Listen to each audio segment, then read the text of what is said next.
Trek Profiles Podcast, Episode 1, recorded March 2018.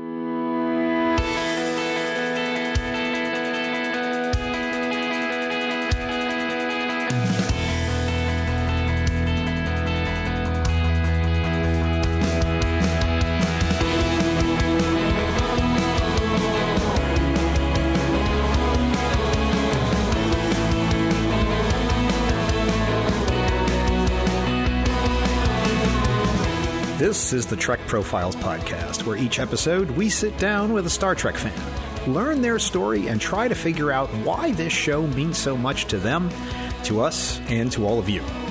I am John, your intrepid host of this whole enterprise, and I welcome you to this, the Trek Profiles Podcast for March 2018. If you wish to get in touch with us, you can reach us via email at feedback@trekprofiles.com or on Facebook and Twitter at TrekProfiles. Warning, as we record this, we have reached the end of Season 1 of Star Trek Discovery, so all previous Trek content up to and including that point is fair game and may be discussed. You have been warned, human. As always, my trusty sidekick and co-host is the M5 Multitronic Unit. M5, greet the listeners. Working. M5 Multitronic Unit. All systems available and standing by. Do we have any subspace communiques, M5? You have one message. Thank you, M5. I have here a communique from Tricorder Transmissions Network Command. Admirals Jeff and Heather would like to remind you that you can find out all about the many excellent and amazing shows on this, the Tricorder Transmissions Network, at our website, www.thetricordertransmissions.com. There you can also find out how to support the network and all the other great things that we have going on. You should definitely check it out. That's it for the communiques and messages. Let's move on. M5, run the personnel file for this week's guest, and let's start the show. M5 acknowledged. All right, ladies and gentlemen, and all the other genders and races of the United Federation of Planets, this week's guest, his favorite character is Captain Sisko. His favorite ship is the 1701D, and he's currently rewatching Deep Space Nine. He thinks of Star Trek episodes like a bowl of candy. You can find him on the Twitter as @BDEF. Killer Twitter handle, and on the Facebook as Politrex. He's a teacher from Alberta, Canada, North America, Earth in Sector 001. It's Barry DeFord. Welcome, Barry. Thank you very much for having me on, John. It's great to be here. I am so excited to have you on the podcast because I know that when we had met back at STLV, I knew that you had a lot to say about Star Trek and the fandom as a whole and how it's affected you. And so when I was thinking about people to invite on the show, you were one of the people that came right to the top of mind because I thought we could have a pretty good discussion about it. I'm just honored that you would have thought of me. I enjoyed the conversation we had. I do recall you and I at some point talking for what seemed to be 5 minutes, but when I looked at my watch, it was actually an hour and a half of you just telling me amazing and insightful things. So, and you brought cupcakes, and I will never forget that. Those cupcakes I still dream of today. The one thing I say about the cupcakes is that I always make people eat the red ones first because we all know the red shirts get it. Statistically speaking, you're right. So, Barry, the first question I always ask, it's always the same question. Barry DeFord, are you a Star Trek fan? I am very much a Star Trek fan, yes. Do you prefer the term Trekkie or Trekker, or do you not care? I honestly don't care. And I'm part of, I guess, maybe the idea that I prefer just to say Trek fan, and maybe that's like the third delineation, or perhaps the next generation, because I know that Trekkie and Trekker have a lot of connotations and maybe a bit of baggage behind it. So Trek fan is much more where I'd like to place myself. Just, if you call me a Trekkie or a Trekker, I probably won't bat an eye, but I am quite aware that there is a fair bit behind it. I gotcha. It's a can of worms, but I'm always interested to see where people come down on that one, because there is a lot of history behind those terms, as you're aware. So let's go back to the beginning, Barry. What is your first Star Trek memory, if you can pin it down? Yeah, I would say that the very first time I ever watched Star Trek I would have been about maybe like 5-ish years old. And my grandfather, who was himself a Navy man, he was a merchant marine for Canada during the Second World War, he would watch a fair bit of TV when he came home from work. Some of it was the Canadian Broadcasting Company, or CBC News, and then we would sort of watch whatever. And oftentimes it'd be something like Cheers or MASH. And one day, just out of the blue, he was like, let's watch Star Trek, because it did come on sort of scheduled on some random channel. And I remember sitting down with him and watching this bizarre show. And I remember thinking like, wow, this is the most bizarre show. And my grandfather was like seriously watching it, because it turned out that it was an episode that he remembered, because back in the day, he in fact had the first color TV in the neighborhood back in the mid 1960s or late 1960s. And so kids would come over and watch like the Ed Sullivan Show, and then also Star Trek, because those were TV shows that were in color. And it was the Doomsday Machine. And so we watched this show where I watched some guy kind of lose his mind on camera and then sacrifice himself. And yeah, I remember just my grandfather was very, focused on this show. And I remember him saying, like, they really got it right, the way they run that bridge. And I remember that kind of statement. He was a man of no nonsense. He was he was really a father figure to me, a great father figure, and taught me a lot. So he wasn't necessarily a Trek fan himself, but he definitely appreciated the odd whimsical sci-fi show. And so that's always stuck with me. There's two things I want to say about that. First of all, the Doomsday Machine to me, I think would be terrifying to a 5-year-old. It petrified me. That with the noise it made, that when it's like firing and destroying stuff. Yeah, even like to this day, I've watched that episode quite a few times, and I'm like, ugh, because I can still think of 5-year-old Barry kind of being like, Grandpa, what are we watching? Kind of thing. The part of it that honestly, the Doomsday Machine itself is terrifying to me, just as an adult watching it. The terrifying part is Commodore Decker, how this man loses his mind in just the way that he responds to it. And of course, being just carrying the death of his crew on his conscience and in his conscience, and seeing the way that affects him. To me, I think that is equally as terrifying as the Doomsday Machine itself. I agree. And my grandpa actually, so he was a merchant marine. And if anyone doesn't know what a merchant marine is they aren't supposed to necessarily be in very many combat situations. They just run ammunition, different supplies back and forth. So he left from Halifax and went to New York Harbor.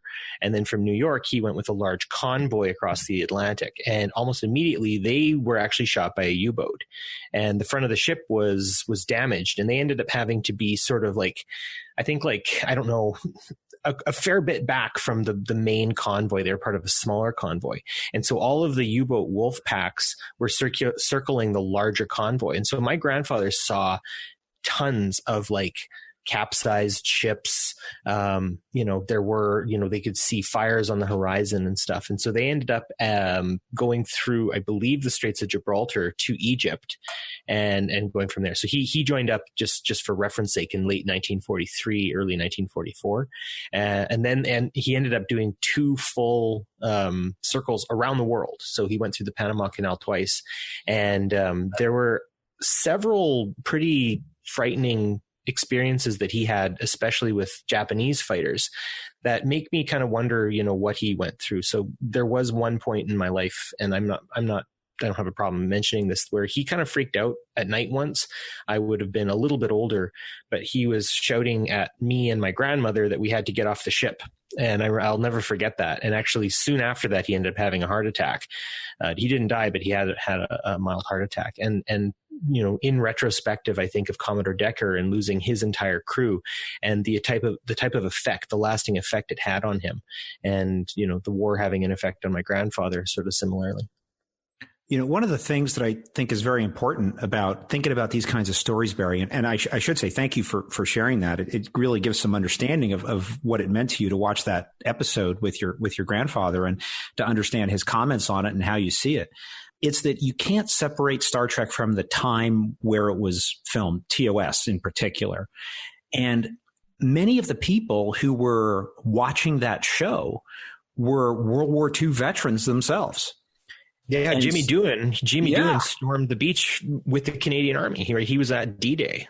Yeah, he lost his finger famously, right? And then we all know there's only like a few little scenes, very, very quick, where if you're very careful, you can see his missing finger. You can go search around Google and actually find references to what episodes to watch if you're interested in that for some morbid reason.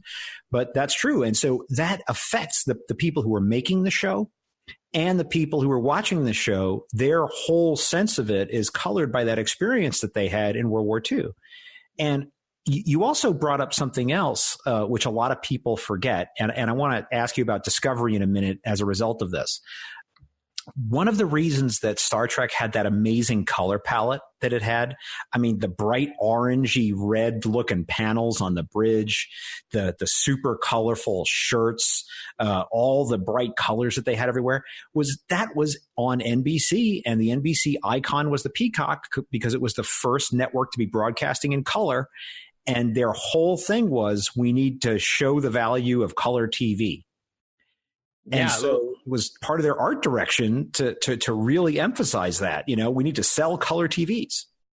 Yeah, I remember hearing that actually RCA had something of a kind of like an angle with doing the colors. One funny thing that I actually found out was the original Command Gold really actually was green, and it came out as gold just with the way the TVs were. And folks, correct us if we're wrong, or correct me if I'm wrong on that. But that's sort of a fascinating thought. No, I think you're exactly right. One year at STLV, I actually purchased a tie from Inovos. And for those who don't know, Inovos is a company that prides itself on screen accurate replicas of uniforms and props and things like that. And they're kind of high priced.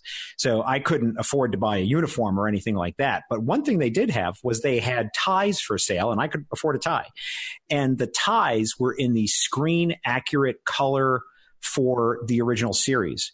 And so I have a screen accurate tie that is in the Command Gold. And it is not gold. It is like a slightly olive mustard color is the best way I can describe it. But that is the color. But the thing is they were putting the show together. They didn't necessarily have all the experience that we have today in understanding how lights, cameras, the fabric, how it interacts. And so the color that if you were standing there watching them film on the sets, that wasn't the color that you would see on the TV. And so it looks gold, but it never was. It was green, and it always was green, but it just didn't, it was a very particular kind of green. It just didn't look right on your TV.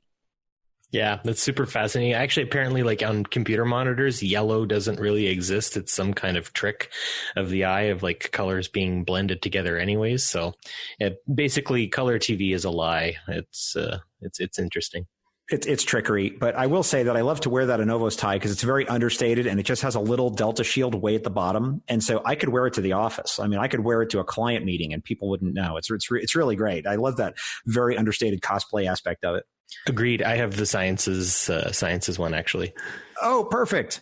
Yeah. So, but what I wanted to ask you about related to this was, we see a lot of people, especially today. Now you're an outside observer to this, being in Canada, in that where you are, if I understand correctly, Discovery is on cable TV and you don't have to pay anything extra for it. Is that true?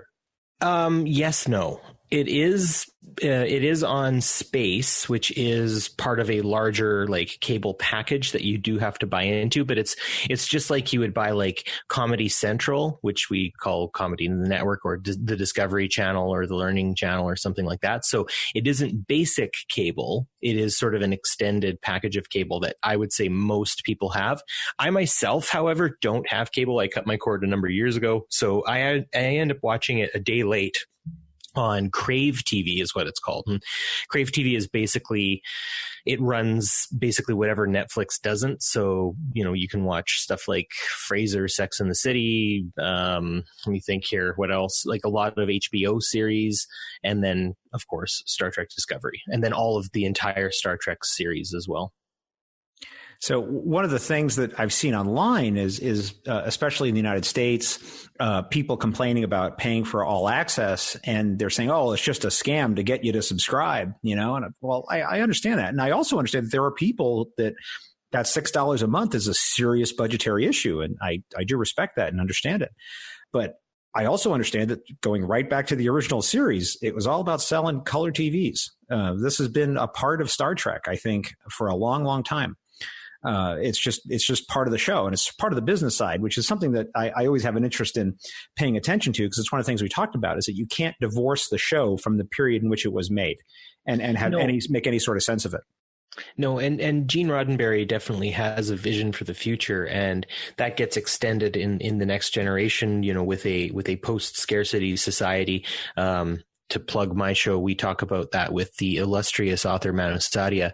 But you're right, they have a living to keep. Desilu Studios, who started Star Trek, of course, had to make sure that they had revenue coming in. And so, yeah, these things are just sort of a reality of what we're dealing with here. And to be honest, everyone, Star Trek would not have been made had it not have been put behind a paywall, because it's just become apparent that a lot of these sort of niche shows aren't going to make a ton of money, and it's just the way it's got to be. Yeah, I agree with you. For me, I actually enjoy CBS All Access as far as the fact that it's commercial free, because I'm paying for that. Yeah. That there's problems with the app. There's problems with some of that element of it. But I do enjoy the fact that I get a commercial free. So that makes me a little bit happy. I don't have to, sit there and watch a commercial for salad dressing or something, wondering what's about to happen.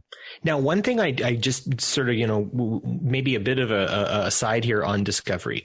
My one complaint about Discovery, and this is the most minute complaint, because I did quite enjoy the entire series. I think the writers did a fine job, but I've watched it with and without commercials. And you know how like the Next Generation, Deep Space Nine, Voyager, and Enterprise kind of would usually have something like almost kind of like a beat that you would be able to feel as the commercial arrives. I found that Discovery, because it almost kind of reads like a novel, when the commercials would cut in, it was abrupt, sudden, and jarring. And I found like, when the scenes would change, music wouldn't have time to switch out. There wouldn't be that kind of swell of like, no, we're going to a new scene. It was very bam, bam, and it would hit you. And I found that maybe just a touch like, wow, okay, here we are. All right, I am adjusting. Here we are. Okay, good. So I don't know if you felt that or not, but that would be like the only thing. Let me see if I can clarify that, because I want to understand exactly what your point is. Is it that you feel that the show was produced to be seen in a commercial-free way? And so you're missing like those music cues, like for instance, TOS had a lot of those, dun, dun, dun, and then like the commercial. Basically what I'm saying is, say like Ash is being chased by those other Klingon fighters, and he's in one, and there's that kind of dramatic scene. I was watching that on a platform that had commercials. And so when it cut to commercial, it's sort of like, da, da, da, da, buy new salad. And you're like, whoa, okay, suddenly we're in a completely different realm of thinking and whatnot. And then we suddenly cut back to the show, and there's really no transition. So like you'd be watching it on CBS All Access, or I would watch it on Crave. It blended a lot well without the commercials. And I found that it's almost like they didn't produce it for commercials. And so if you do have commercials, it is kind of jarring. I totally understand. In fact, I was thinking a lot about Discovery recently, and I think that without putting too fine a point on it, the main issues that got me over the season was the fact that we were told things outside of the show which affected how I thought about the show. Mm-hmm. And I think that if I could have gone back in time and not known those things, I think I would have a different opinion about the show. Yeah, I fully agree. When season 2 comes out, though we live in a very social media kind of world where everything is cataloged and found. And so because my social media footprint is very Star Trek focused, I see and hear everything. I'm really going to try to avoid as much as I can. I gotcha. Okay, so let's go back to the Doomsday Machine. Now, that wasn't enough to put you off Star Trek. All right, it scared little Barry with his granddad, but yet that didn't put you off it. You chose to go back. So did you continue to watch TOS as a kid, or did you just sort of put it away until TNG came? Tell me what happened next. Well, I was born in 1983, so I didn't have too long until TNG became a thing. And to be perfectly honest, being 5 in 1988, TNG was already a thing, and I was not aware of it whatsoever. So I watched a lot of syndicated reruns on many different channels. And so usually the way it would go is I would come home from school and I would usually I'd have to do my homework. And I spent a lot of time at my grandparents' house just due to sort of parental things that were going on in my life at the time.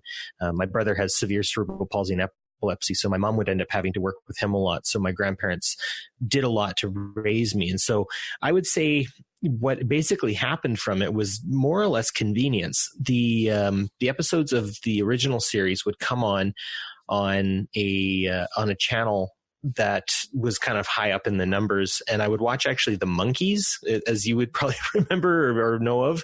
I would watch the Monkees TV show of that band from the 60s. And then totally remember the Monkees. Yeah. And then I would watch the original series. And then I would watch the 60s Batman. So it was like a little 60s chunk that I would get every day after school.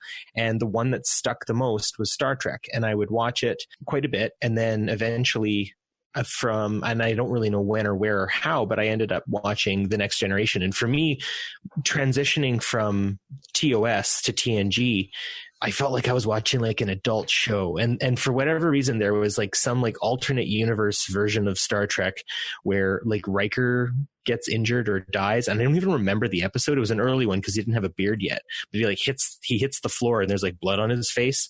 And you're like, oh my gosh, Riker's dead or Riker's hurt or something. And I remember thinking like, whoa, I'm watching like this violent show and it's okay. And stuff. So I really thought of TNG as this like edgy sort of, we're not going to hold anything back. And yeah, I mean, I remember the episode where Tasha Yar dies and you're like, holy cow, don't get attached to anyone because they're killing them off. This is crazy. So as a, 11 or 12-year-old, when I really dove in, and then, yeah, actually I'm thinking about it when Picard gets assimilated, that really rung with me too. So it was sort of an easy transition, though I don't know exactly when it happened, but TNG became my bread and butter. And I would watch that Thursday nights, I think it would have been. And yeah, it was super fascinating to see this new show. It's amazing to think about that you can describe accurately TNG in your experience as an edgy show, whereas today it's pretty weak tea compared to what we would see on Discovery. Absolutely. And that says a lot about sort of the progression of entertainment and television today. And I don't know, like, is it desensitization, right? Like, I think about war movies from the past, and I would say probably the most accurate war movie I've ever seen is Tora, Tora, Tora.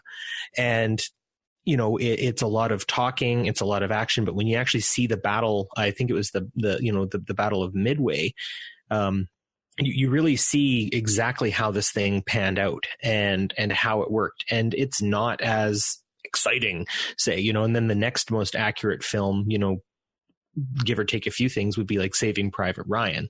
And that movie is gory and horrifying. And personally, I'm glad my grandfather wasn't alive to see that movie because I think it would have scarred him, because I know he did see some things and I don't think he would have wanted to see them again. I think it was Pearl Harbor.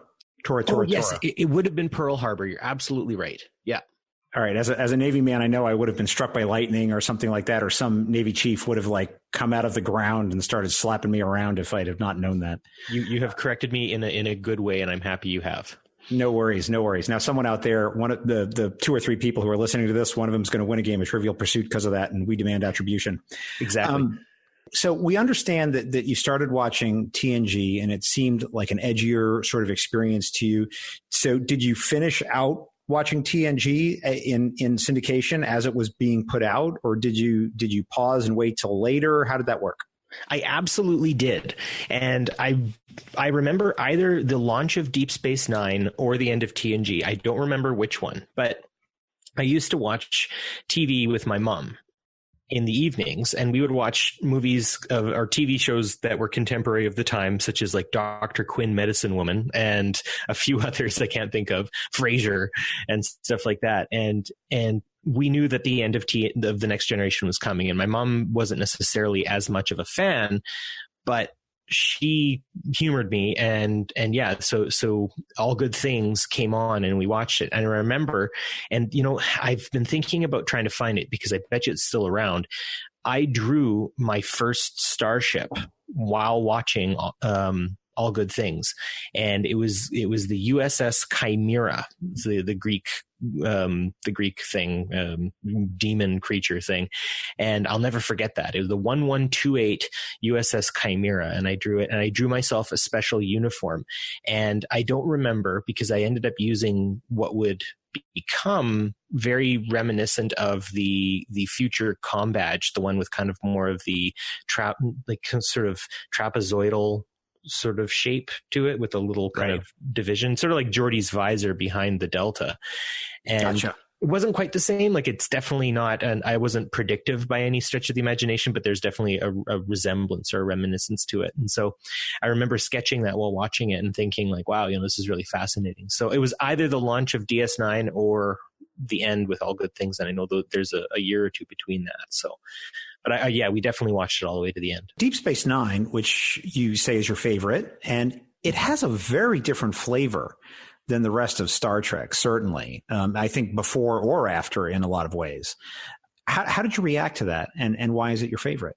Well, when I watched it, actually, I stopped watching it, and that's a very interesting sort of thing. So, kind of in my teenage years, I was getting into different sort of music, and I watched a lot of Beavis and Butthead and whatnot. And so I definitely kind of took a step back from Star Trek, but I'd made a very dear friend of mine. His name's Zach, and Zach and I'm his first daughter's godparent, and I was the best man at his wedding and stuff like that. And so he really worked hard on me. So it would have been about grade 10 or so. He really worked hard on me. He's like, dude, you got to start watching Deep Space Nine. It's amazing. He's like, there's this whole war going on, and it's really fascinating, and I really think you're going to like it. And so I started watching it, and I got that same sense of edginess that I felt from The Next Generation. So I kind of dove in sort of midway through the Dominion War, and we're losing characters, and really awful things are happening. In fact, actually, come to think of it, just sort of a memory is coming to mind, and I think I was watching it at Zach's house in his basement. He and I were in a band together as well, so we would go over and I'd play bass and he'd play drums, and then our two friends would play guitar. We're learning all about you, Barry. Yeah. Yeah. And I remember he and I were watching this episode. It was the episode where the minefield in front of the wormhole had been destroyed, and O'Brien's like looking out and being like, why aren't they attacking yet? And you just see all these Jem'Hadar fighters. And I remember like that feeling of hopelessness and whatnot, and just fear and uncertainty, and being like, oh, okay. And then I hit it again, and I started watching Deep Space Nine religiously. It was super fun. You're currently doing a Deep Space Nine rewatch as part of the 25th anniversary. So first of all, congratulations to all the cast and crew of Deep Space Nine for making up a show that has stood the test of time and holds up so well. As you go back to the show, and as you're watching the episodes again, do you find that you're reacting a little differently or feeling any differently about it, especially because now you're an older person, you have a different sense of yourself? I mean, how's that experience for you? I go back to Deep Space Nine because, since the advent of Netflix, my consumption of Star Trek has increased significantly. I actually would borrow the box sets of different Star Trek series from friends, such as my friend Zach. I actually have never given him back season 2 of The Next Generation, and I'm looking at it right now. So, Zach, if you're listening, I still have season 2, and I think you've already replaced it. So love you, buddy. But yeah, I think watching it now, what I appreciate more is maybe a bit of the predictive qualities that Deep Space Nine had towards the way television was headed, but it still sort of maintained that charm that Star Trek had in The Next Generation that wasn't necessary to continue in other series, and the other series definitely found their own way, but it is sort of a memorable charm that I had. And to give you an example, like watching Martok, do their J.G. Hertzler, just the way he is, interacting with Worf, and that kind of buddy sort of feel that you kind of get out of it. There's something homey about it. Obviously, Bashir and O'Brien are a really good connection. And I think the biggest one would be Sisko and Jake, and just that warmth between them. that you sort of feel is very important. Whereas I think as well, you really start seeing the advent of the strong female lead, right? You've got Jadzia Dax, followed by Esri Dax, and of course, Nana Visitor as Kira Nerys. Like she really is such a strong character. She's always sort of reminded me of my mom.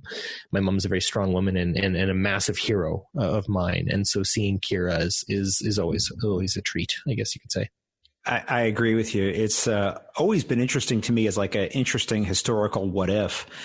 It appears in the history that was intended to be Ro Laren. And, yes. And the delightful and amazing Michelle Forbes, she didn't want to be a part of the show for whatever reason, chose to do other things, bless her and best of luck with that. Can't fault an actor for choosing what they feel is best for their career. But I always wonder, like, how would the show have developed if it had gone that way? I think that's always an interesting thought exercise. And we love Nana Visitor and we love everything she did with the character, but it's an interesting thought experiment to think about how it might have been different.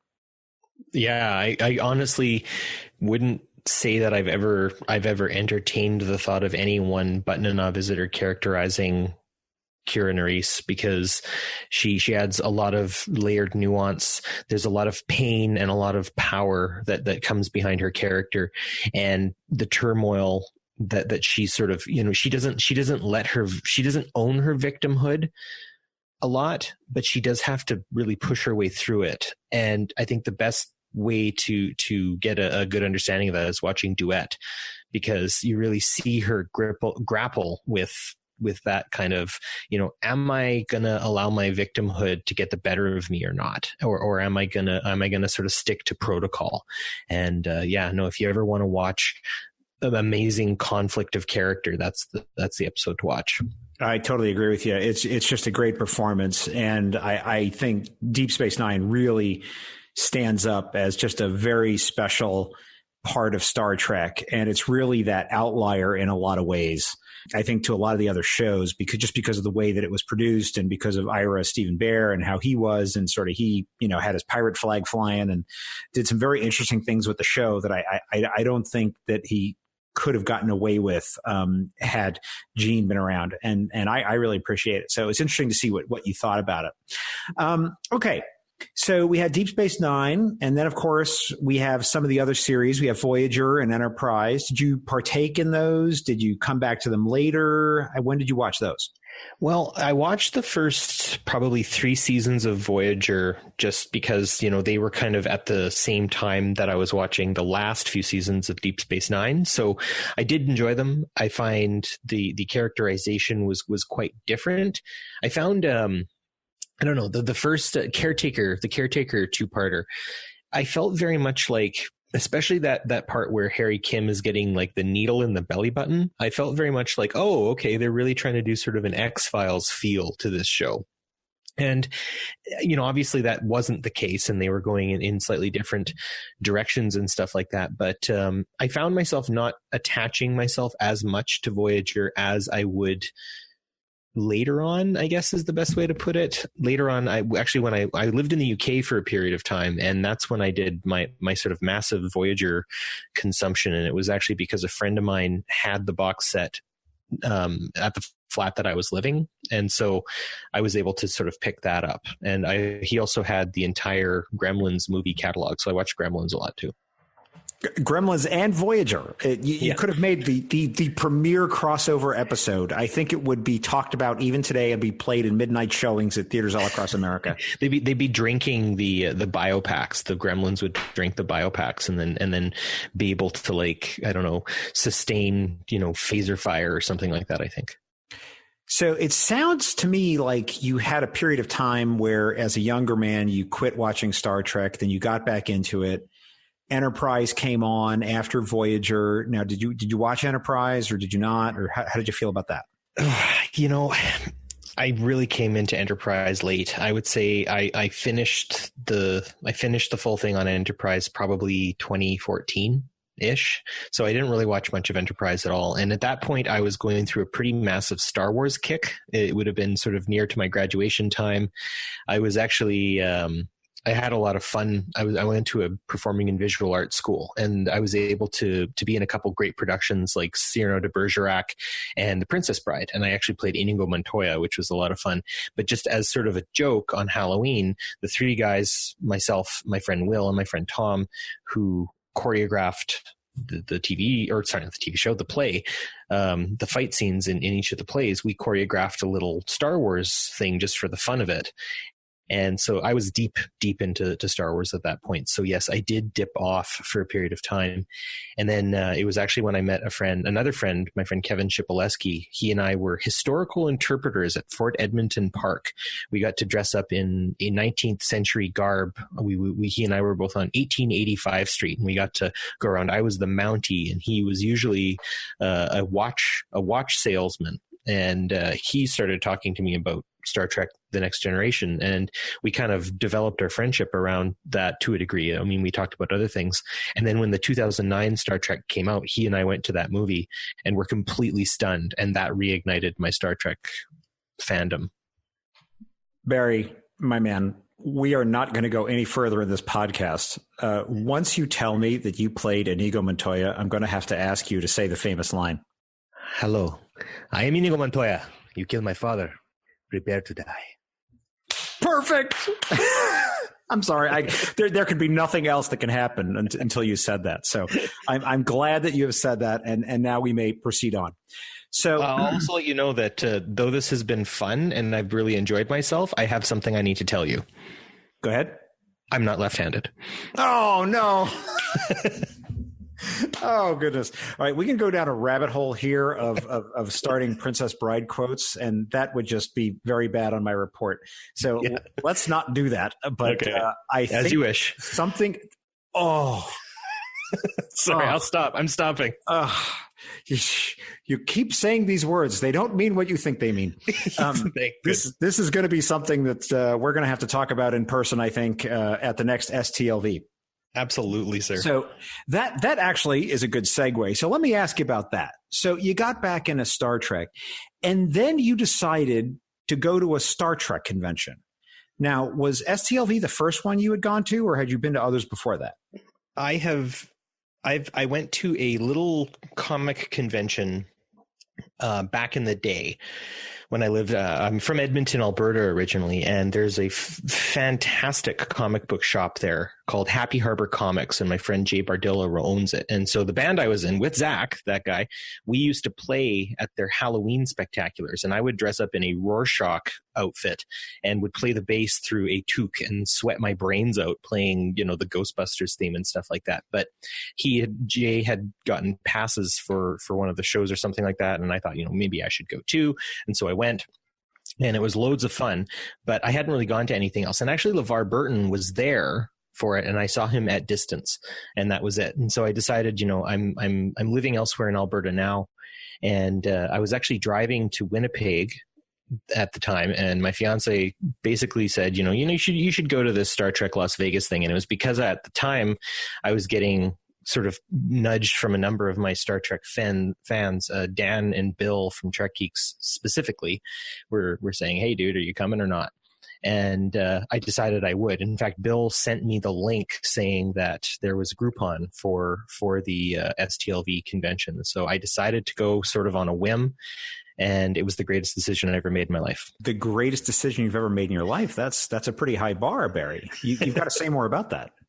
Well, I say this in the sense of there are other greatest decisions I've made in my life. Moving to England for a while, giving me a feeling of something very different. Pursuing my teaching career as well. I am a school teacher, and that is the most rewarding thing I do. But I guess, it is one of the greatest things I ever did in my life because I met some amazing people. So as I arrived in Las Vegas and immediately was, I guess, you're in Vegas right now. And it was the hottest I've ever been in my life. I've been to Mexico. I've been to Belize. And I've been to Italy. And I can't say I've ever been as hot as I was than when I was in Vegas. Cause it was like 110 degrees or something like that Fahrenheit, which is, 40 42, 43 degrees, 50 something, maybe even in Celsius. So it was really insane. And then kind of getting acclimatized to the Rio. So the first person I met when I got to the Rio was actually Heather Barker. And I see her and I sort of walked up next to her and I'm like, hello, you're Heather Barker. And she's sort of like, yes, I am. And I'm like, it's nice to meet you. I listened to your show. And she's like, thank you. And then I was like, okay, walk away. Because I remember on the STLV 101 series, they're like, don't hound people and don't, kind of freak people. So I wanted to make sure that she knew things were okay. And then I saw Bill Smith from the Trek Geeks. And I said, Mr. Smith. And he looked at me and he's like, don't ever call me that. My name is Bill. And I was like, oh, sorry. And so I ended up talking with Bill for a while, and then Haley Stoddart showed up, and I'm like, I know you from Camp Kittimer. And she's like, you probably would. And then, Heather showed up, and then we were all sort of talking in a circle. And then Bill's like, yeah, I know you, Barry. You sent me that really nice email once. And then he brought me to go meet Dan, and they were at the Fansets thing. So I met Lou and John and Amity and all the other fantastic people. And then I met Jeff, and just, it was this it was so immediate how friendly and wonderful and kind and welcoming that everybody was. Suddenly I was just like, oh, I'm home. That's where I've gone. I haven't gone to Las Vegas. I've come home. And it really did feel that way. And I remember Skyping with my mom on day 2 just to say hi to her and see how things are going and stuff like that. And my mom knows me better than any other person in the world. And she's like, wow, you're really happy right now. And I'm like, yeah, I really am. And that was the experience. And it's funny because I've had a few transcendent experiences in my life, and it's weird that I would find it, people who all sort of celebrate a franchise together, but you're right, John. And that's why you're doing this show, because there's so much more to it. And yeah, how can you possibly go back to the way it was? And it's sort of like, I can't put the toothpaste back in the tube. I've got to do more within this fandom. And yeah, the friendships I've made from that convention have lasted so far. And yeah, I mean, I'm a podcaster now too. So yeah, that's sort of how it went. Now, the one thing we didn't mention was that this was just last year, if I'm not mistaken. That is correct. So I ended up finding Mission Log first, just because I had been doing another rewatch of The Next Generation on Netflix. And I was like, I'm listening to a number of podcasts already. I kind of got into podcasts, and then I found, under suggestions, it was like Mission Log. So I listened to that, and Ken and John are fantastic. And I still listen to them quite a bit too. And then the Trek Geeks was another suggestion. So I started listening to them, and they started talking about this convention. And then, from there, I ended up, I don't know, I think it might have been either Dan or Bill when I was in communication with them on Camp Kittimer. They talked about, well, you should check out tricorder transmissions. And they actually mentioned that in their show as well, check out the tricorder transmission. So it just sort of became like an organic progression. And yeah, learned enough about STLV. I built a deck shortly before I left, and off I went. And I also wrote The Night Before STLV, and it's a story about Santagorn. So it's kind of, the night before STLV and all through the con kind of idea. So I'll be posting that again soon. Where can people find this amazing story? It's on the unofficial convention. It's like 1,000 years ago at this point, you'd have to scroll down to find it. But, when the episode drops, let me know and I will repost it. Outstanding. Yeah. Outstanding. I will make sure to do that. As we record this, we're only a couple months into 2018. And so maybe 6 months ago, let's say, is STLV. Within that period of time from your first Star Trek convention, you became a podcaster, met your co-host, started your podcast together, been a guest on Trek Geeks, and now a guest on my little show. So it seems like in the last few months, the last half a year, you've really put your fandom into overdrive. Well, I attribute that to completing my master's degree. So I had a very industrious go of it. So I'm an administrator. I'm an assistant principal at my school. And so that's a pretty high workload. And then I was also with my principal. She and I were both doing our master's degree together. And so it was a massive undertaking where the two of us actually put together our final theses And those both kind of came together. And so we worked quite hard. And obviously, like writing a capstone paper along with all the other work I was doing with my master's, I ended up with not a lot to do. And I still have the ability to kind of multitask and stuff like that. And so I kind of had a chunk of time available that I could put a lot of work into it. So I would attribute it to the time management skills I learned from getting a graduate degree that has given me the organizational time commitment sort of idea to be able to do this. Excellent. The other question I want to ask you about, Barry, is how else do you express your fandom besides doing a podcast? Are you a collector of any kind, or do you do cosplay or uniforms or any of that? So tell us about that. Well, since I've been a kid, playing dress up has sort of been a part of my life. My mom likes to embarrass friends of mine and whatnot in such ways by talking about how I would dress up like different characters that I would either create or myself. Actually, my first character I ever dressed up was Astro Boy. And if anyone knows who Astro Boy is, it's an anime from again, sort of the 1960s that got sort of revamped in the 80s. And so I would run around in underwear and rubber boots, and I would be Astro Boy. And so I've always loved dressing We've all up. been there, Barry. Good. I feel better about that. Yeah, and so I would dress up quite a bit. I also have a pretty extensive martial arts background. I've studied karate for 30-ish years, and also Japanese swords, kinjutsu, and stuff like that. So I do have like a full sort of the funny little skirt thing. It's called hakama that a samurai would wear. And so I always really enjoy playing dress up. So cosplay is sort of my raison d'etre, I guess you could say. I have a TOS, a TNG, and a Voyager DS9 uniform, and I'm looking to complete my second sort of the DS9 First Contact onward uniform, and I just need the overcoat coat. And so I really love dressing up, and actually I will dress up at school. I actually dress up for the younger students, and I read Star Trek Cats to them from time to time as part of like our literacy sort of stuff. So yeah, dressing up is my big thing, but I do collect the Eaglemoss ships as well. Barry, what is it about putting on that costume, that Star Trek uniform, whether it's TOS, TNG, what have you? Why would someone do something like that? I do it too, but I really am interested in your answer. Well, for me, it's the immersive element of it. It's the idea that you make that extra connection. You immerse yourself in sort of the waters of the fandom. It's like getting completely in the pool kind of idea.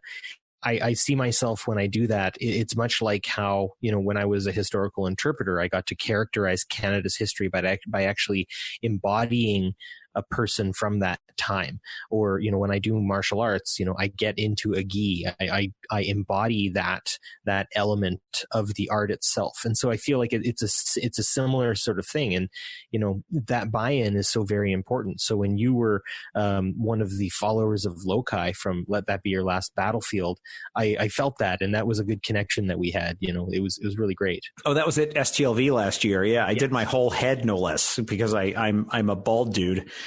So I had to have the whole half black, half white on the all over my head. So that was quite a thing. And your line was very straight. I was very impressed.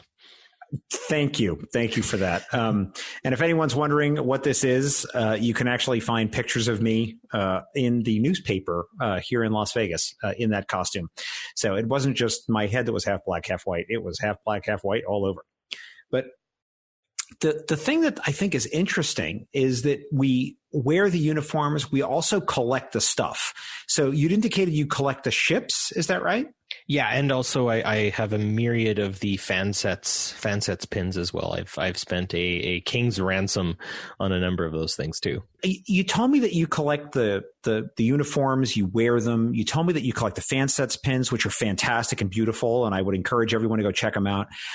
I want to understand why someone would spend their hard-earned quatloos on something like that, all their quatloos on something like that. Well, I would say like some of it's for memory, like the STLV pin, the data poker chip. It takes me right back to those few days that I spent meeting all these amazing human beings. Some of it is nostalgia. So I have a USS Reliant fansets pin that is a major piece of connection for me. I really enjoy that. I have a Garrick pin that my brother in Trek, Shashank Avaru, gave me that also sits there. And then with the Eagle Moss ships, I have the Defiant, I have the Enterprise D, which is my favorite ship. I have the refit Enterprise, which before the D, I think, would be my favorite ship. And then I have the USS Aventine, which for the kind of novel and pseudo non-canon stuff, that is a beautiful design. And for me, sometimes I don't know. I like to hold them. I like to handle them. It's sort of it's a physical kind of quality. I wear some of my pins as lapel pins when I go teach. So it's a bit of a representation. It's a bit of a badge of who I am. So yeah, if that answers your question, I think that's kind of where I am.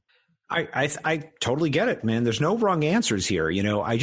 One of the things I want to get to is I feel that Star Trek fandom is such a positive and wonderful place. And I want to understand from people like yourself what it means to them and telling these stories about why you wear the pins or why you might put the costume on. I think that's very powerful and interesting. And that's what I want to talk about.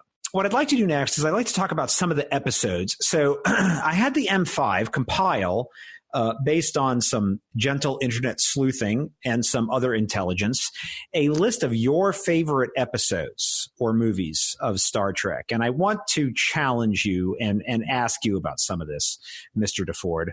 Right. So I see on this list of your top 5 episodes of movies of all Star Trek, which is over 700 and something hours now, you put the 2009 Star Trek film. Now, I would consider that an unconventional choice. I'm not saying it's bad. I'm not expressing a personal opinion on that. I'm really trying to say that in the top 5 list of all episodes or movies of all time, I think that is an unusual choice. Explain yourself, sir. Well, like I'd said earlier, I'd gone through a pretty heavy Star Wars kick, and Star Wars is a lot more like, I would say that there's science fantasy and there's science fiction, and Star Wars falls into science fantasy personally versus Star Trek, which is science fiction. And science fantasy does have a bit more of that sort of mythical, mythological action-based element to it. So lightsabers and things going pew pew and boom was something that kind of caught my attention. Now, at the time, I was living in the United Kingdom. So 2009 hit, I watched that with my friend Kevin, and then I flew to another country. And yes, England isn't that different, say, from either of your or my countries. They speak the same language and eat the same chocolate bars and see a lot of the same TV shows. But I know many English people who would be like, who are rolling up their sleeves and gunning for you right now for saying such a thing. I will say that the Wispa bar is the greatest English chocolate bar, better than the Lion bar. Old Jamaica root beer is something that I miss, or ginger beer, sorry, is something that I miss, like the deserts miss the rain. And I will never, ever forget the Northern Line that I used to take every morning as well. And actually go overground, don't go underground. If you want a tour of London, take the overground. It's so much better. But anyways, I was alone in London. I was completely alone. I didn't have any friends. I didn't have anything. And wouldn't you know it, the first thing I went for to give myself home feeling was Star Trek. The problem is on my computer at the time, the only thing I had access to was Star Trek 2009 because I downloaded it before I left. And so whenever I would go on the train to visit one other person who I knew who was living in Durham, I was living in London. She was living in Durham, and that's like on the border of Scotland. So it was a 4-hour train ride. That was the show that I had. And so I watched it and I watched it and I watched it over and over and over again. And in time, I was able to get access to Voyager, like I said, and I was able to access other shows. There was actually I lived in Tooting in Zone 3 of London, which is right by Wimbledon Stadium. Which is funny because there's actually 2 Wimbledon stadiums, one where they play tennis, one where they do dog races and demolition derbies. I'll give you one guess as to where I was closer to. But anyways, the first thing I went back to was Star Trek because it was an early memory. It was something that I could kind of rely on and love. And Star Trek 2009 has a lot of action, and it occupied me, especially when I was feeling my loneliest. And I yeah, I grew to love the show because it brought me back, and it gave me, I think it was a better story than the prequels, and people can argue with me about that, but that's all I got out of Star Trek in the early 2000s. And it was fun. It's a fun show. It's a ride. It's like getting on a roller coaster. And yeah, it doesn't follow all of the same tropes that other Star Trek would, but it's not other Star Trek. If you want to watch other Star Trek, watch other Star Trek. But if you want to watch Star Trek's big action show, watch 2009 Trek. It's fun. Plus lens flare. Lots of that. Yeah, whatever. the lens flare is fine. I don't know. I can't say I necessarily liked that piece of it, because I know what J.J. Abrams was trying to do is sort of like that, like, future kind of feel. But yeah, whatever. That was fine. I really liked Zachary Quinto's portrayal of Spock. I feel like he really paid a lot of respect to Mr. Nimoy. I agree with you. I feel that Zachary Quinto was a particularly inspired piece of casting, and I really enjoyed him in the film. So let's do a dive into some of your other favorite episodes. You have Devil in the Dark. Tell me about why that episode is so important to you. And I will say it's probably one that appears on a lot of top 10 or top 5 lists. But I want to hear from you, Barry. Why do you like it? Okay, I'm actually going to go in reverse order, if that's okay. So the first thing is I think that's one of 5 Year Mission's best songs. I love that song, the way they put Devil in the Dark. And if you haven't heard of 5 Year Mission, please listen to that song, because it'll get you into the band. I endorse this approach. Yeah. The other thing is recently, in the last few years, I have ventured into the world of vegetarianism. And just, I come from Alberta. We've got some of the best beef in the world. What the heck are you doing, Barry? But there are reasons, and there are a number of them. One of them actually just boils down to cholesterol. I have naturally high cholesterol, and I got to keep that low. And a good way to do that is to cut meat out to a degree. So flexitarian, but more or less vegetarianism. And so I feel like Devil in the Dark really looks at sort of animal rights, like something that could be seen as just a creature turns out to be highly intelligent, protective of its offspring, and cognizant of its predicament. So I think that's something important to think of. Chickens have a language. They actually can play calls. Scientists have played calls. Zoologists, I guess, have played calls to another chicken in the same troop for aerial predator or ground predator, and that chicken will react, right? So ground predator, will find its, it'll go to the edge of a cage. Aerial predator, it will duck when they hear the call, even just like a call that they had recorded previously of another chicken making that noise. So they're smarter than you think, and they know you're killing them. I don't want to make anyone vegetarian, but these are my reasons, and they're mine, and you don't have to agree with me. That's perfectly fine. I would also say the idea of understanding the other as well. And, there's a feeling of this creature is just a heartless killer. And I think to think of that, especially when you go to war, you want to make sure that your enemy is your enemy, and that's it. If you find out that your enemy's story is a lot like yours, that can become a real problem. And that can really change your perception of that individual and those individuals that you're fighting. So those were 2 pieces. Now, I think originally maybe what they were looking at more so was some of the politics around resource extraction and, waste and destruction and the costs of progress, right? Like they need the things from this mine, and it's killing an animal. So I think also this show is very much ahead of the curve in terms of the environmental impact that human beings are having on the planet. So those are the reasons why I like Devil in the Dark. Barry, I want to give you something to react to. I'm not going to put a lot of my own personal thoughts into this, but I want to hit you with something controversial and maybe see how you react to it. So you've seen all of Star Trek Discovery so far, yes? Absolutely. In your talking about the other, one of the most other characters I can possibly imagine is Mirror Universe Lorca. Humans... and we don't know necessarily about other aliens that we've met in Star Trek, but we do know about humans. And if I understand the whole theory of the mirror universe is that they're humans in just a different environment, and so they turn out differently. So it's a nature versus nurture sort of concept there.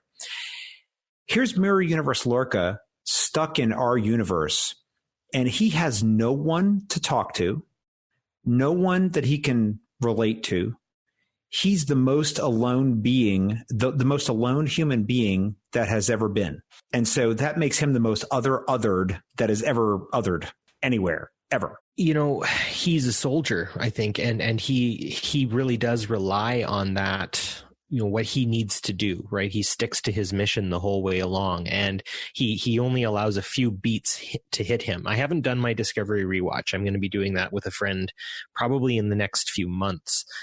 Maybe later on when we get closer to the end of the school year, I'm going to do that and just watch it with a friend and maybe kind of binge them out. But I you know, in my memory, I can now tell where Lorca had a few beats where you can sort of see him, you know, maybe falter a bit in his you know, dastardly plan. But as the other, I don't know. I think it would be super fascinating. And maybe, you know, call on the Star Trek novel writers instead, because I don't know how much traction it would get. But imagine an entire story of Star Trek where people from the Mirror universe arrive in the Prime universe as refugees and they're seeking asylum. What would we do about that? You know, like their you know, this universe counterparts would be there to see them and talk to them and stuff like that. And them saying like, I can't live in that universe anymore. I need to get away. I want to live in a more peaceful environment, and we know this place exists. So, you know, we all flew into an ion storm and transported ourselves here, kind of thing. You know, I think that would be fascinating. So I don't know if I answered your question, but I don't know. Maybe I'm posing a thought back to you. I understand that. You know, and I think some of it comes from one of the things that personally have in my sense of Star Trek Discovery that I feel really, I don't want to say bad about, but I wish we had explored, is the fact that we had Lorca, and before we knew definitively that he was a Terran universe type guy and a real bad dude, is that he was definitely broken or damaged in some way. And I desperately wanted to see the story of that guy becoming a person that we wanted to look up to, and a person who had sorted out his own problems and challenges and decided to be better.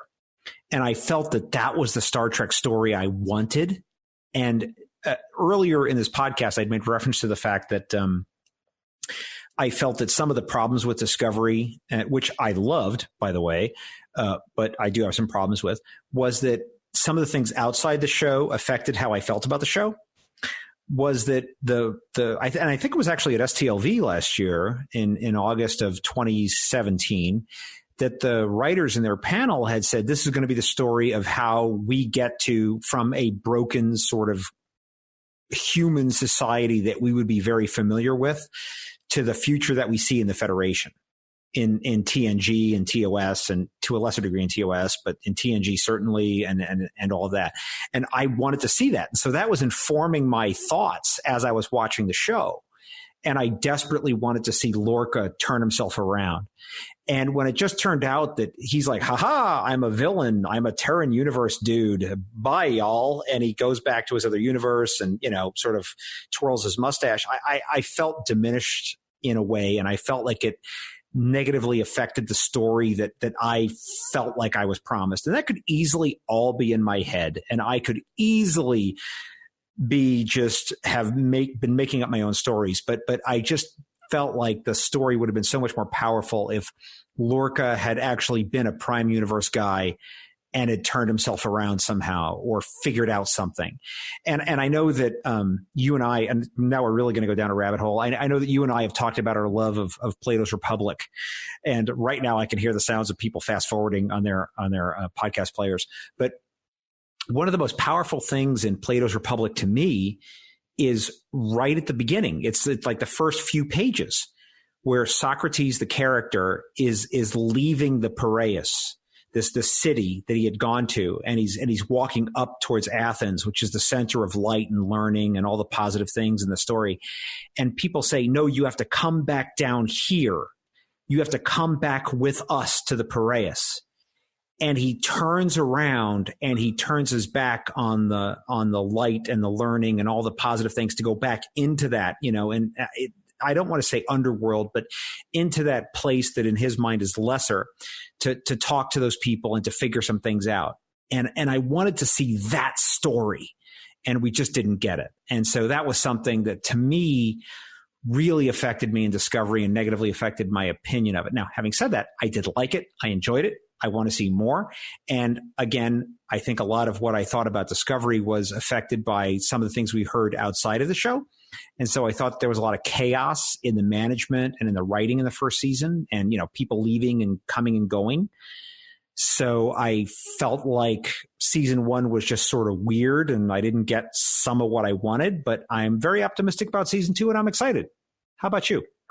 Yeah, I wish we actually had more episodes to explore those sorts of things. And I would agree that I feel like the writers were confined a bit by the amount of episodes. I mean, they, ostensibly had half of what other great writers like, Ira Bear had, or previous writers from the past, Rick Berman and the rest.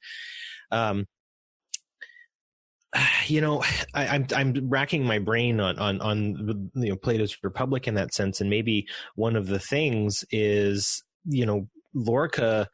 Maybe one of the reasons why he became sort of a mustache twirling villain is in the entire time he was in the Prime Universe, he saw everyone there as inferior, right? And there's something that said, not one of the worst things you can do is to be ruled by someone inferior to yourself, or something like that. And that's not an exact quote from the Republic, but yeah, it's that kind of idea where maybe if we could have had more of Lorca feeling that friction, it would have given him away. But maybe the next time I watch it through, it'll be there. But I agree with you, John. There were some missteps, I think, in this series. But like every first series of Star Trek, they're always kind of trying to find their footing, right? I totally get it. And I think that it is certainly a first season that is up there, certainly contending with the first season of TOS for the best first season of Star Trek. So again, that was my personal disappointment. I don't want to make it sound like I'm down on Discovery. I'm not. I'm a big fan of it. I love it. I'm looking forward to more of it. But that was the thing I felt like I was robbed of. So, but I want to talk about you, Barry. We're not here to talk about me. I want to learn more about your favorite episodes. So we talked about Devil in the Dark, I think, fairly exhaustively. Your next one was The Defector with the amazing guest star, James Sloyan. So tell me about that episode and why it speaks to you and why you think it's important. Again, this kind of comes into that story, the saying, like, the enemy's story is a lot like mine, and him, him living in something of a fascistic empire, right? The Romulan Empire definitely has sort of the Roman fascistic elements, right? Not modern fascism, thankfully, or maybe we could argue that they are a bit. I don't know, but the Romulans, I think, really are the most fascinating species I have. I can go off on a little tangent on that later if we talk about favorite species. But, I think right now is the time. Okay, now is the time. Perfect. So just as a quick aside, I'm a big fan of George Orwell's, and I love his book Homage to Catalonia. I have a fascination with the Spanish Civil War. And so I have a novel in my brain, which will probably never come to pass, but it's there and it's slowly getting picked away at. And basically what it is after the 2009 Star Trek, of course, Romulan gets destroyed, or, in that story, in the JJ verse, in the Prime verse, Romulus gets destroyed, and then obviously Nero goes into the JJ verse and all that jazz. But Romulus is destroyed. And if you think a few years earlier than that, the entire Senate was killed by Nero. So the Romulan Empire must be in complete disarray. And so I have a story that kind of bases itself off of Orwell's time in the Spanish Civil War. And he has a book called Homage to Catalonia. And he talks about his time where he spent as a volunteer, a foreign volunteer in the Spanish Civil War. And so my novel, if I ever write it, would be the Romulan Empire gets divided up into sections. There's a republic that forms itself outside of the empire and tries to foment a republic, and the empire basically fights. The empire strikes back, I guess the best way to put it. Oh dear. I know. Sorry everyone. But members of the Federation are encouraged to volunteer and go and fight alongside the Republican Romulans who want a relationship with the Federation and the Klingon Empire, and this more peaceable group, and not be as xenophobic and stuff like that. And so it's a Federation officer who goes over into the Romulan Empire, gets on a Romulan ship, and volunteers his time and loses, just like Orwell does, to the Empire. Because, of course, Franco takes over Spain, the fascist general. And so I would call it Homage to Glintara. So it's sort of a pastiche of Orwell's Homage to Catalonia. So, yeah. Anyways, back to... I just have to say one thing about that before you move on, which is that for those of you, the 2 or 3 people who are listening to this, if you've never had the chance to explore the Spanish Civil War, it is really just an epic human story. And speaking personally, one of the things that has affected me most in my life is I actually went to Spain. I've been there twice now. And one time when I went there, I actually went to these Civil War shelters that were outside of Cartagena. And the thing that stuck with me the most wasn't the construction of the shelters or anything like that, but it was these cartoon kids' drawings that they had made of their own city being bombed.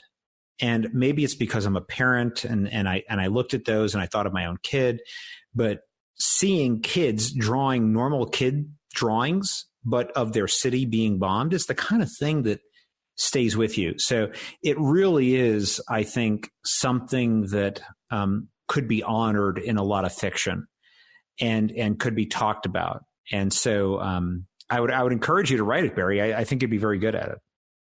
Yeah, who knows, right? I'm no Dayton Ward, but I've really enjoyed his book, by the way.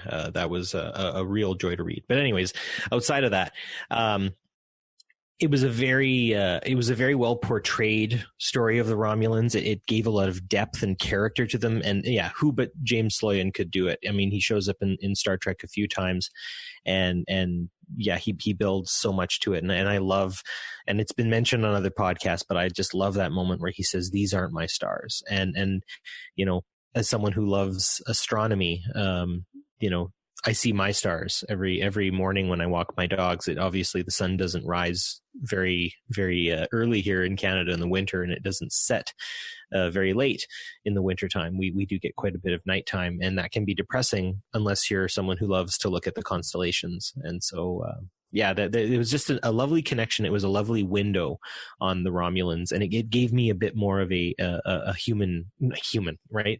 It gave me more of a personal touch, right? And the Romulans are sort of a characterization of humanity, right? Every alien is. So yeah, that's why I like that episode. One of the moments of that episode that sticks out to me. In fact, I recently completed a rewatch of TNG because I was at STLV when John and Ken first announced their podcast. I want to say it was back in 2012. Wasn't it like 1986 or something like that? I don't know. But at the panel where they first announced their podcast, I was there. And so I've been doing a TNG, a TOS and TNG and TAS and TOS, TNG, excuse me. I got my series out of order there, rewatch in conjunction with them so that I could always be up on the episode when they would review it. And even though I did not remember most of the episode of The Defector, the one part of the episode that always stuck with me is when they went into the holodeck and they showed him a simulacrum of Romulus. And he walks into that holodeck and he's like, there is no place that has the raw beauty of Romulus, and you could really see, and the actor, James Sloyan, he really brought something to that scene that I think really spoke to the connection that people have to the place that they identify with. And it was very powerful and special. I don't know if that moment stuck out to you, but it certainly did to me. Yeah. There's a poet who I'm completely missing out on. But her first line in her poem is "People are places." And that is very true. Like when I lived in the United Kingdom, all I could think about was the prairies. I'm from the prairies. I've lived on the prairies all my life. And I'll never forget that. I'll never forget where I'm from, and being home, right? I drive a 45-minute commute through the country to get to the school I teach at, and just getting to be a part of that landscape. Yeah, I know exactly what James Sloyan was doing. He's from somewhere, and he was seeing the place he was actually from. That's what the actor was doing there, because you could really feel it. I want to address these other two, and I feel like these other two episodes that are on your list, which the M5 has calculated for me, are all of a type. The next one on your list is Deep Space Nine: Far Beyond the Stars. Certainly an interesting choice. Why did that one make your list? Oh man. Well, as also I see Star Trek as a very political thing. The politics of Star Trek are embedded within it, and that's why I do a politics-based Star Trek podcast. But I really see in this what the 1960s were. Now I'm a Canadian of European descent, Anglo-Saxon European descent. I don't have any African American or any other nationality background. Actually, I just had my ancestry DNA done, and apparently Western Ireland is where I'm from. And he really does embody and characterize the African American experience in that episode in a way that I think can connect to the Star Trek fan, because he still gives us what we're looking for, but he really saw that as a way to maybe give us a window on that world and the injustices and the inequities and what they had to do to get to where they are, and what's needed in the future. I felt a very big connection to Malcolm X in that story, of not wanting to back down even to a militant level. I felt a lot of Martin Luther King in terms of, getting by with the unity of your friends and your comrades and everything like that. Yeah, Benny from Far Beyond the Stars. That episode brings me to tears. It's so incredibly good. It's some of the best. It's some of the best Star Trek. No, it's some of the best television, I would say. And one of the things that I think is interesting about that episode is that it's not about spaceships or explosions or phasers or photon torpedoes or any of those things. But I think that sometimes people who don't know about Star Trek think it's about those things. And this is like an episode that you could easily bring out to show those people. It's like, that's not what this is about at all. No, Star Trek is about us. The Enterprise isn't flying through space, right? The Enterprise is flying through the human condition. That's what the universe, that's what the alpha, beta, delta, and gamma quadrant are, is it's different facets of the human condition. We don't know what space travel is going to be like.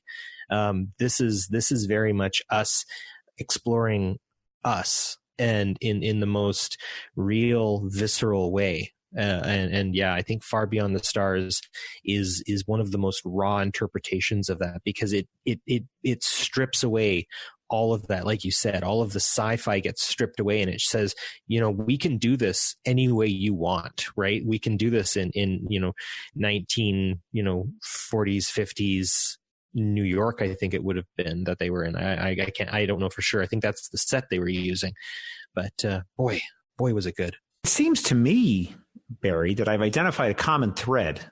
Devil in the Dark, The Defector, Far Beyond the Stars.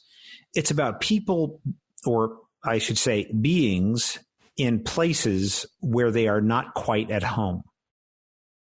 Did I get that right? Yeah, maybe. And maybe that has a bit to do with me, I'm not really an outsider to anything, but maybe that's me trying to see what the outsider's idea is. I definitely lived a life that one could consider a bit of a struggle from time to time. I'm not my life was not without its conflict and challenges and stuff like that, but I know I had it better than a lot of people, and I'm very, very aware of that, and I spend a lot of time trying to get a handle on what that means, and try to get the understanding of other people's stories and other people's worldviews. So maybe that has something to do with it. I'm glad my chair reclines, because this kind of gives me a feel of me kind of maybe sort of doing a bit of an exploration of myself right now, which is, I guess, kind of what Star Trek's all about. Well, that's what this podcast is all about, for sure. Yeah. And so now I'm going to take the scalpel to you, and I have to ask you about this. So one of the other episodes that I have determined that, and the M5 has determined, that is on your top list of episodes is from Voyager, Bride of Chaotica. Explain yourself, Mr. DeFord. What is this episode about? Why is it special to you? And why is it in your top 5 episodes? Because it is the most fun episode of Star Trek, I would say. It is just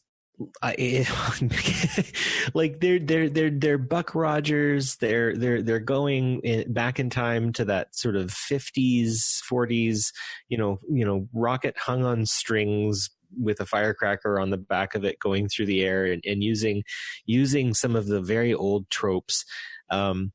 It's a delightful break, and I know, fearing that the actors in Voyager were told very much to keep things, to try to lessen their emotional responses and stuff like that. So I felt like this episode was a massive catharsis for the actors, and I think also for the viewers.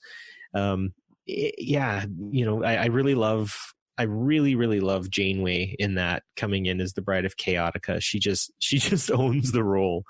And it's an actor playing a captain who's playing a character, and there's something meta about it. It's fun. You could almost mystery science theater some of it. It's just a fun episode. Fair enough. So I asked you for your favorite episodes. I also asked you for your favorite characters, and you appear conflicted to me. It appears that you cannot determine which is your favorite, Gul Dukat or Khan Noonien Singh. I think that most Star Trek fans would be able to discern a favorite. So I sense conflict within you, young Skywalker. Please explain yourself. It's a total toss-up. Gul Dukat and Khan. Both are convinced that they're right and what they're doing is right, which I think is what makes a villain so amazing. When a villain knows in their heart that they are doing the right thing, then that is it. And so I think, Khan's statement of revenge is a dish best served cold is such a great statement. And of course that gets referenced later in Kill Bill Volume 1. And it would turn out that a quote from Kill Bill kind of loops back onto Khan's characterization. And when fortune smiles on something as violent and ugly as revenge, it seems proof like no other that God exists and you're doing his will. And I feel that, that moment where Khan spots the Enterprise and he's like, there it is, here's his moment. He's unwrapping a present, I really love how Khan is. He's so swashbuckling and he's so bombastic, right?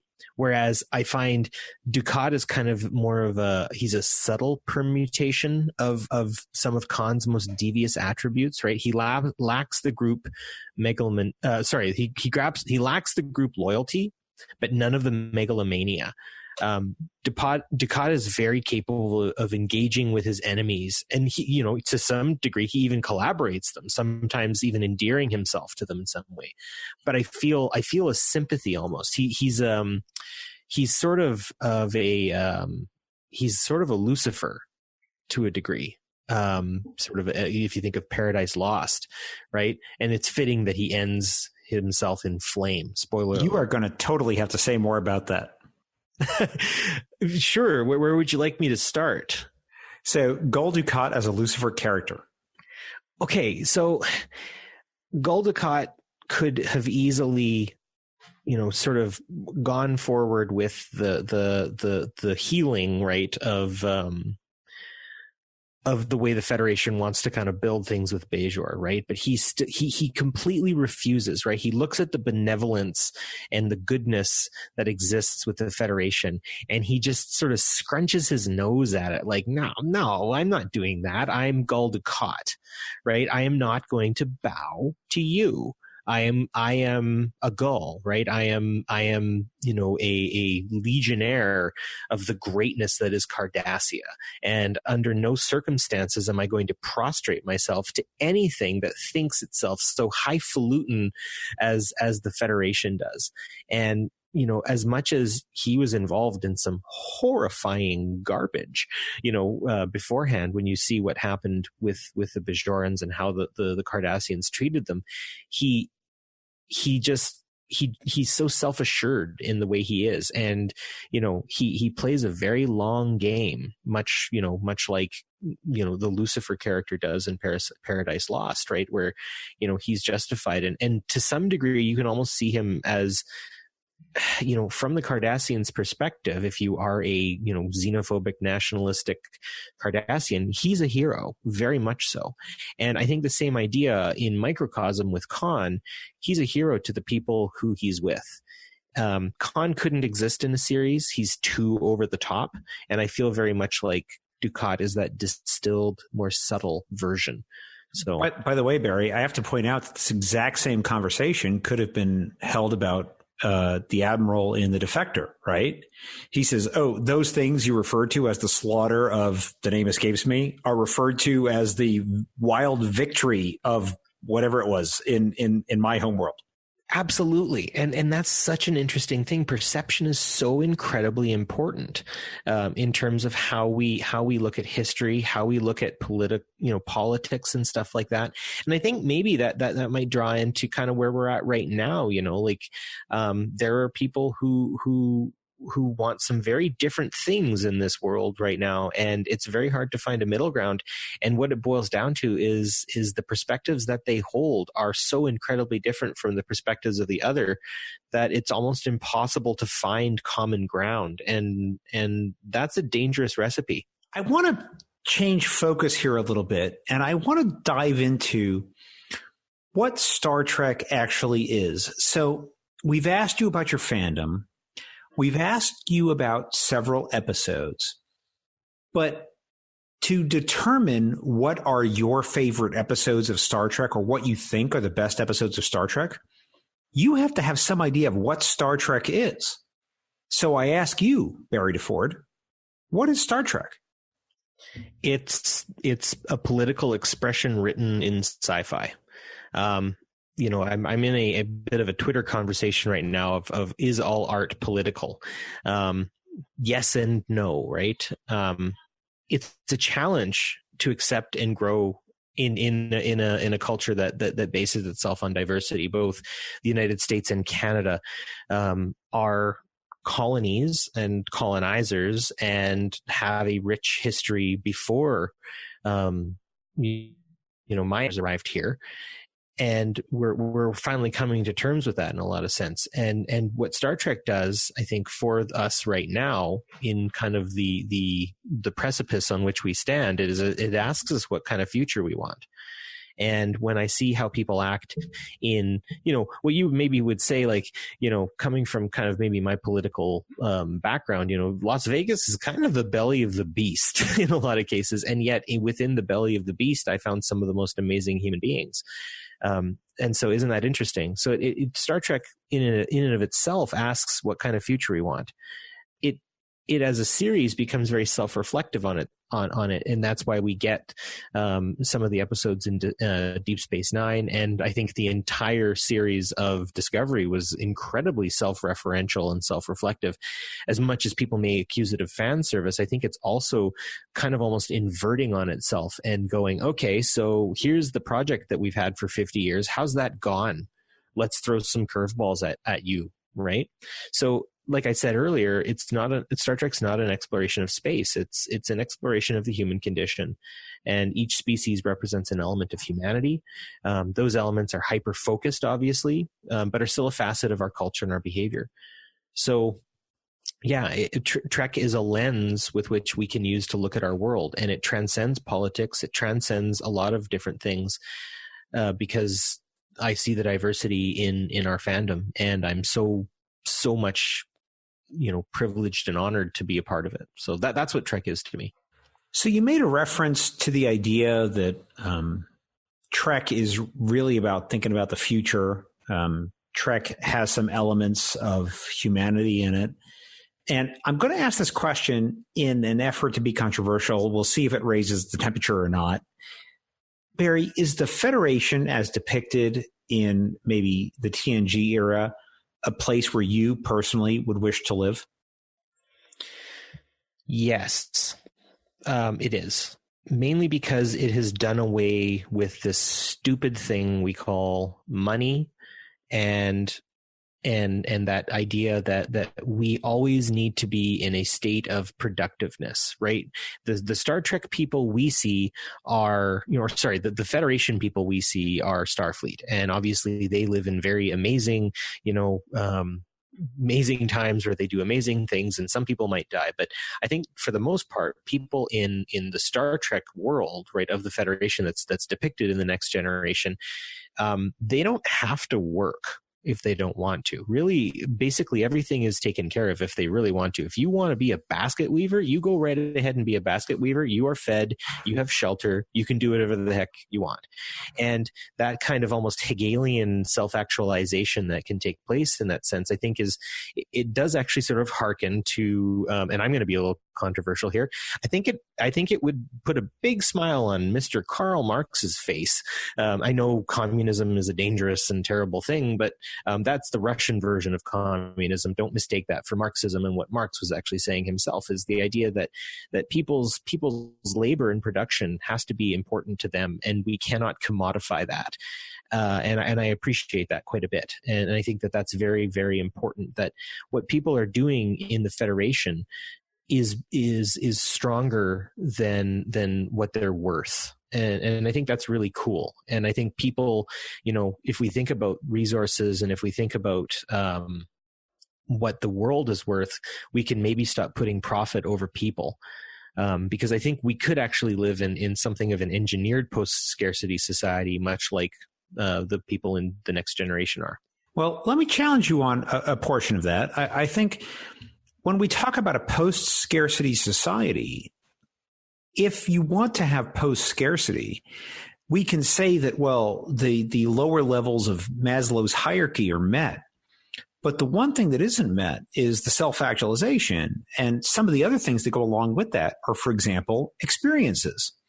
So in whichever Star Trek movie it is, I forget the name off the top of my head right now, but it's the one where Kirk and Picard, Generations, right? So in Star Trek Generations, Kirk says, "I sold my house."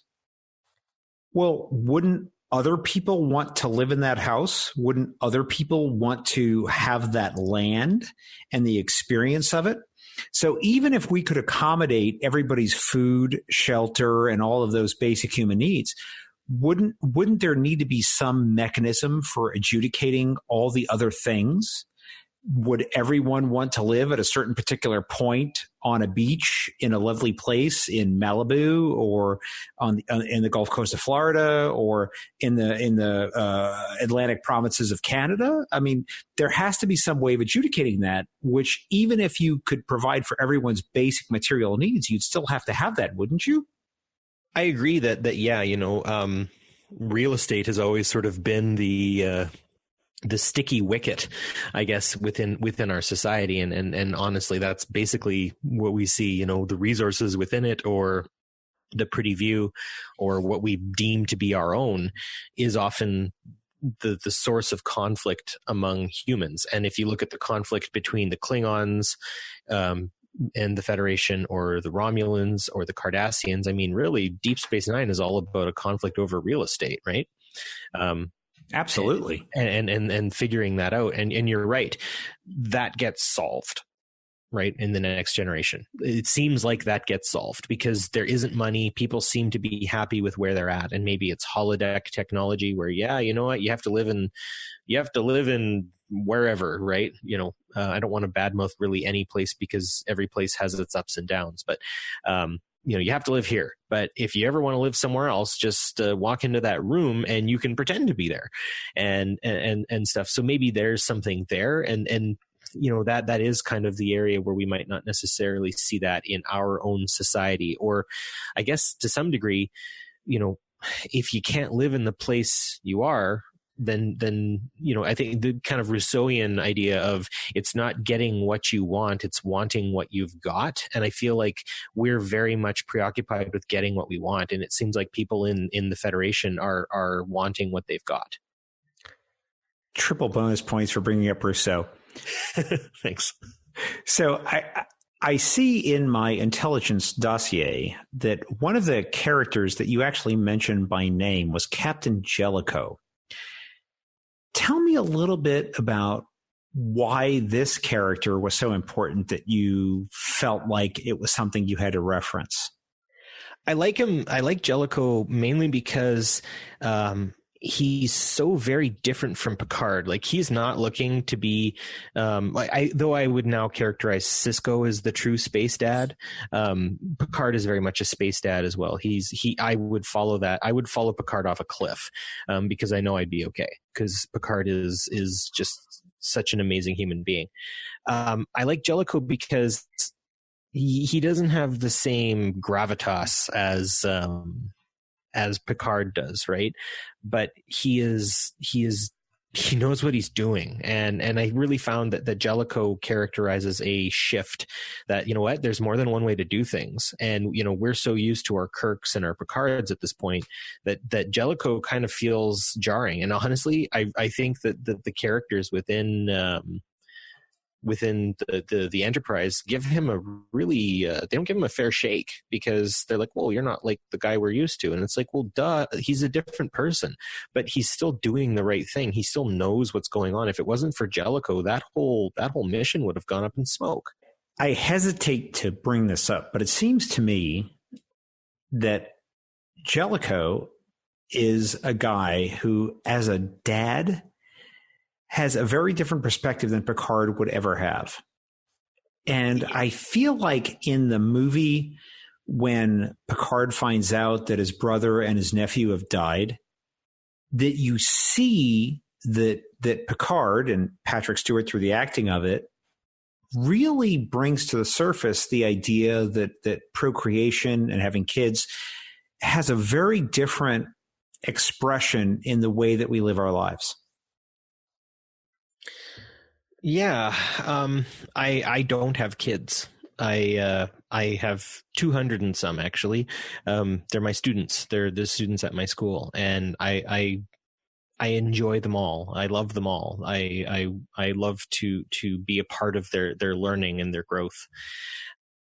And I think maybe in that case, Jellicoe is a lot more action oriented or task oriented, whereas Picard is very much more sort of a connector.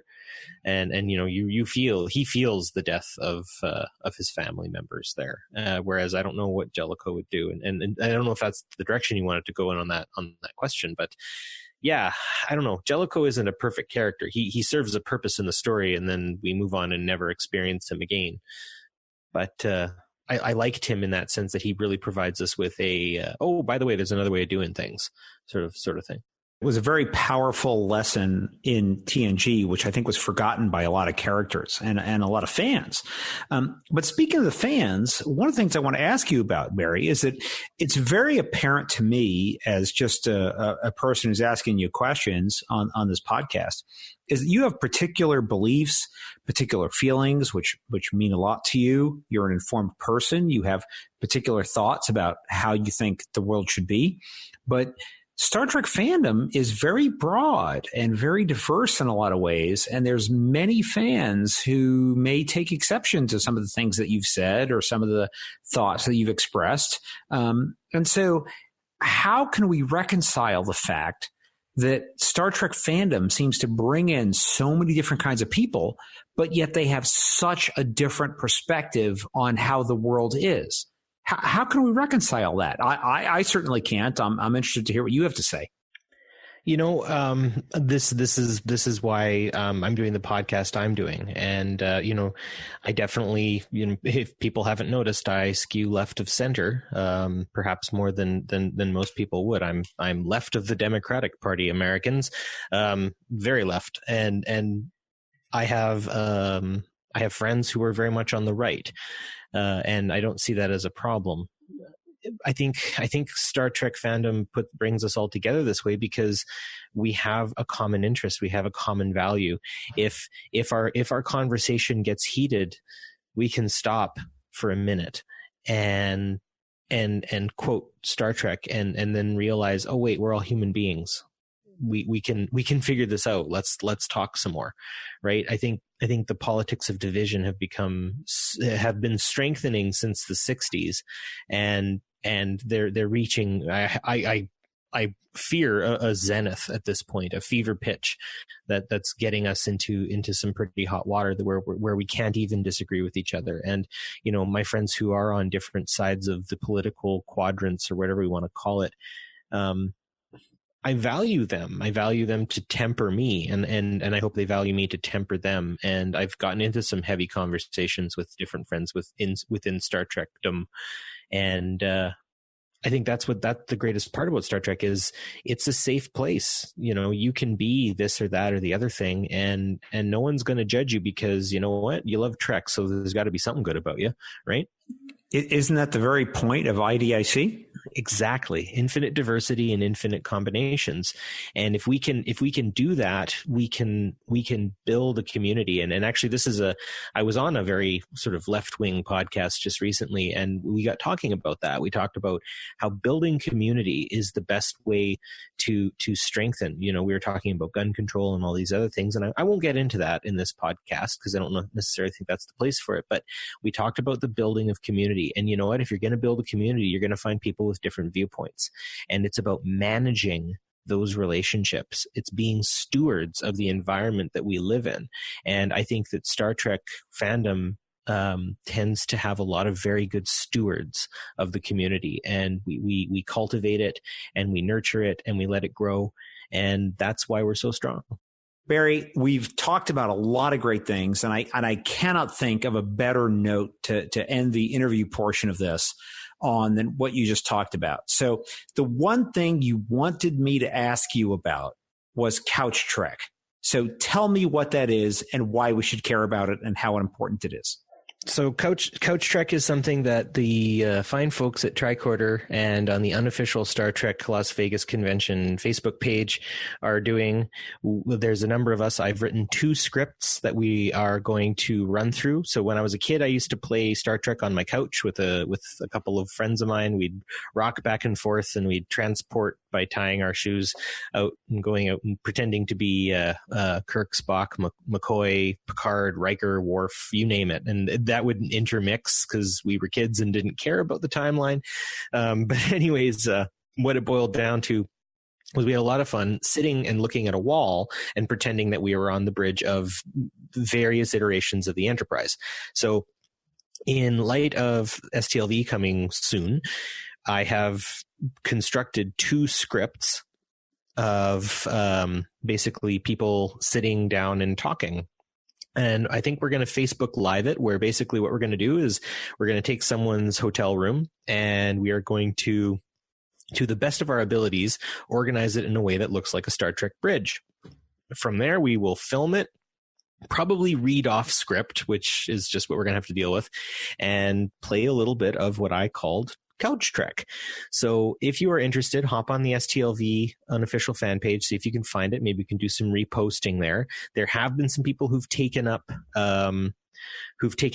some of the positions already on the bridge.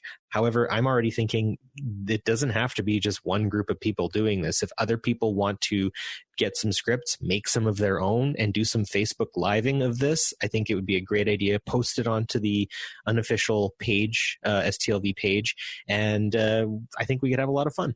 Oh my goodness, this sounds like me at 9 years old all over again. Exactly. Let's be kids again. Let's all be kids again. Why not, right? Well, Barry, I have to tell you that I've enjoyed this conversation, but now the M5 is signaling me. Time for the Kobayashi Maru. M5, load the Kobayashi Maru simulator and prepare to analyze our guests' answers. Working. Simulation loaded and ready. Question 1. Time for you to relax. Will it be a visit to Risa or a visit to the holodeck? Holodeck. Coffee with Janeway or tea with Picard? Tea with Picard. You've got a case of Rigelian flu. Doctors Bashir and Crusher are both available. Whom do you ask for? Crusher. Let's all go to the replicator and get ourselves a snack. Fortune cookies with Mirror Lorca or Gach with the Dura sisters? Gach with the Dura sisters, of course. Would you rather have 100 Tribble-sized Gorns or one Gorn-sized Tribble? Gorn-sized Tribble. M5, please calculate the data and tell us if our guest has successfully passed the Kobayashi Maru.